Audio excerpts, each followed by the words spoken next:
This is my 60 Lark Convertible that I own with my buddy Brian Greenall.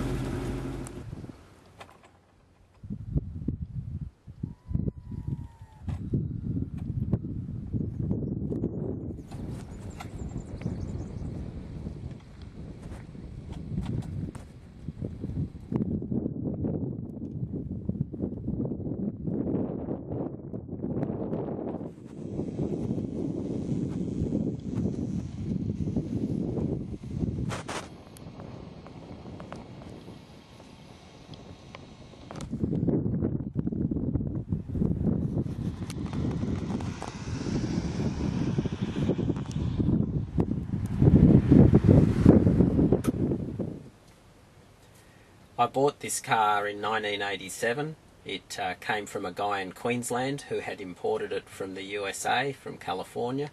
The car was pretty much in pieces at that stage. The roof was all torn to shreds and it was covered with brown type primer. So I started on the car at that stage and then left it for quite a while.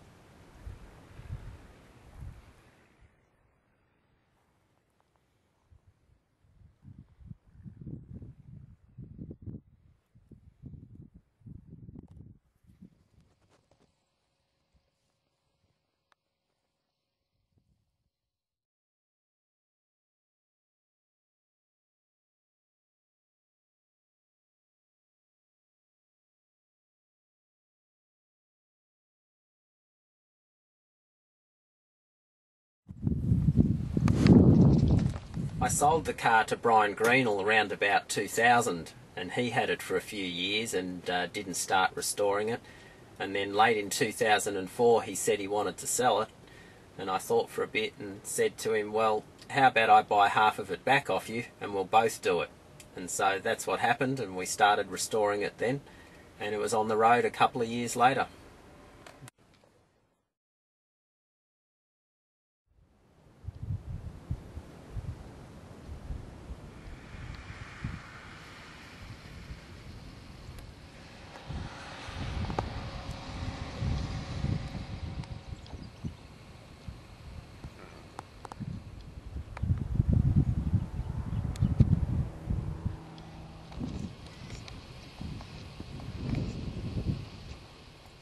We started restoring it late 2004. Although we pulled the body off the chassis and did it that way, it was a pretty rust-free car, so we didn't have to chop out pieces of rust or anything like that. Brian did all the body work. He did whatever panel work was needed and painted the car. We had quite a lot of brand new panels for it, which we put on the car.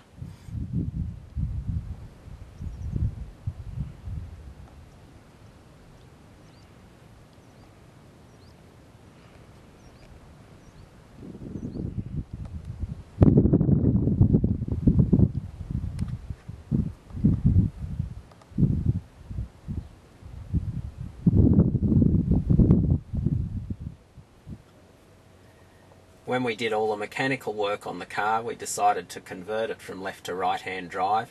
The car was also originally a 6-cylinder, but we felt we had to have a V8, so a 259 cubic inch V8 went into it. It's got disc brakes on the front, the original drum brakes on the rear.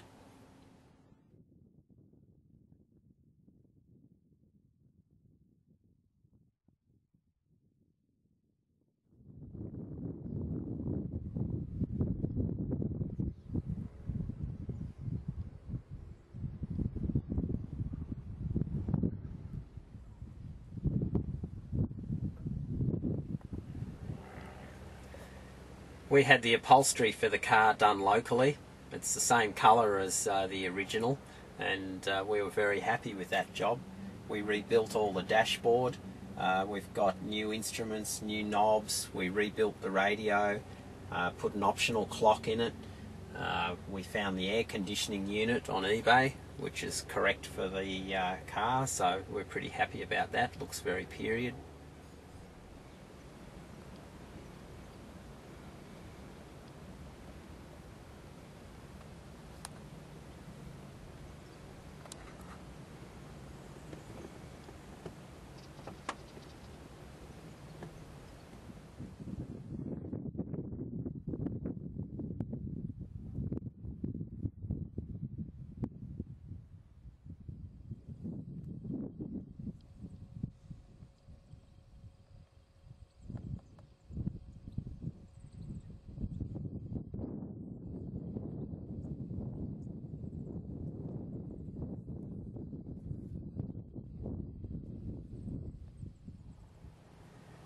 We finished the car late in 2006. We'd hoped to have it done by the club concourse but didn't quite get there. So the first outing was in November to the Bright Rod Run, which we go to every year. The car went pretty well, but we had a little bit of trouble with dirty fuel. There's a few roadside stops to rebuild the carburetor. But after that, all the problems were ironed out pretty quickly, and it's been a pleasure to drive ever since.